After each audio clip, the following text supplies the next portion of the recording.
Warning bell లాగా తీసుకుని ఇప్పుడే మనం జాగ్రత్త పడదాం.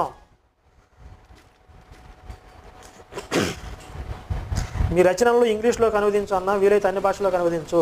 తప్పకుండా ఇంగ్లీష్లోకి మేము ఆల్రెడీ రిటర్న్గా ట్రాన్స్లేట్ చేశాము. ప్రింటింగ్ వర్షన్ కూడా భవిష్యత్తులో చేస్తాం. ఇంకొక విషయాన్ని దృష్టిలో పెట్టుకోండి, వీళ్ళు మన పుస్తకాలని ఆపడానికి అని చెప్పి భౌతికదాడులు దిగారు కదా. ఎప్పుడు చెప్తున్నాను నేను, ఇప్పుడు 1,00,000 పుస్తకాలు వేసాము, అవసరమైతే ఇంకో 1,00,000 పుస్తకాలు వేస్తాము. ప్రతి ఇంటికి ఈ పుస్తకాలను చేరుస్తాము. ప్రతి గ్రామంలో ఉన్న అందరికీ ఈ పుస్తకాలను చేరవేస్తాం, పంచుతాము. మీరు ఏం పీక్కుంటారో పీక్కోండి, నేను చెప్తున్నాను క్రైస్తవ గోండాలకి. ఈ రోజు నుంచి ఇంకా సీరియస్గా తీసుకుని ఈ పుస్తకాలని ప్రతి ఒక్కరికి చేరవేస్తాం. మీరు కూడా మీ మీ ప్రాంతాలలో మీ సర్కిల్స్లో ప్రతి